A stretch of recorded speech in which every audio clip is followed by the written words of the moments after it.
Ce vendredi 14 octobre, Bruno Mazur fête ses 75 ans. Dégoûté du métier, cette ancienne figure emblématique du petit écran assure avoir raccroché pour toujours. Et ses rares apparitions restent désormais seulement ses prises de parole sur Twitter, souvent sous la forme de quelques pics savamment distillés. Ainsi, ont été victimes du sniper, Mireille Dumas qui avait forcé ce dernier à étaler sa vie privée, mais aussi Laurence Ferrari, Pascal Praud, Gérard Holtz ou Jean-Pierre Pernaut, la honte de la profession. Et Nagui aurait pu aussi en prendre pour son grade à en croire leur passif. En effet, Bruno Mazur en a voulu un moment, après qu'il se soit déshabillé pour une improbable séquence.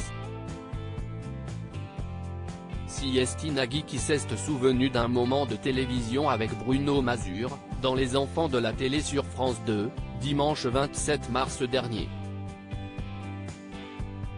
La star du petit écran, qui partage sa vie avec son épouse Mélanie Page, est revenue sur le long moment de solitude de l'ancien présentateur du JT de 20h de France 2.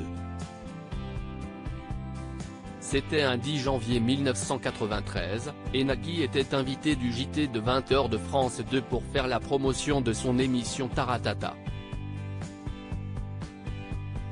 Âgé de 32 ans seulement, le père de famille était invité aux côtés d'un autre trublion, l'illustre acteur Michel Serrault.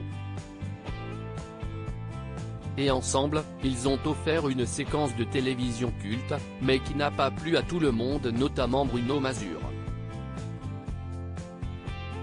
Les excuses de Nagui, Bruno Mazur amer Nagui et l'acteur se sont à l'époque dévêtus en plateau, face aux caméras, et ont ainsi fini en chaussettes et caleçons, pour simple appareil. Et en revoyant les images de ce moment inoubliable dans Les Enfants de la télé, l'animateur de N'oubliez pas les paroles a expliqué pourquoi Bruno Mazur était amer. C'était le lancement de Taratata le soir même. Si vous me permettez. Je sais que Bruno Mazur nous en a voulu parce que, malheureusement, il avait une mauvaise nouvelle à nous annoncer, s'est souvenu Nagui. On lui disait à l'oreillette d'annoncer la mort d'un soldat français à l'étranger. Il a dit 2-3 fois pendant que nous nous déshabillions: je ne peux pas, je ne peux pas. On ne savait pas pourquoi il disait ça, a ajouté l'ancien compagnon de Marine Vigne. Il a ensuite précisé que ça ne s'était pas vraiment bien terminé avec Bruno Mazur. Et en septembre 2019, il lui avait présenté ses excuses dans Tout le monde veut prendre sa place, à l'occasion d'une question posée au candidat au sujet de cette fameuse séquence de striptease surprenante. Je présente mes excuses à Bruno Mazur car tout était improvisé, avait-il conclu.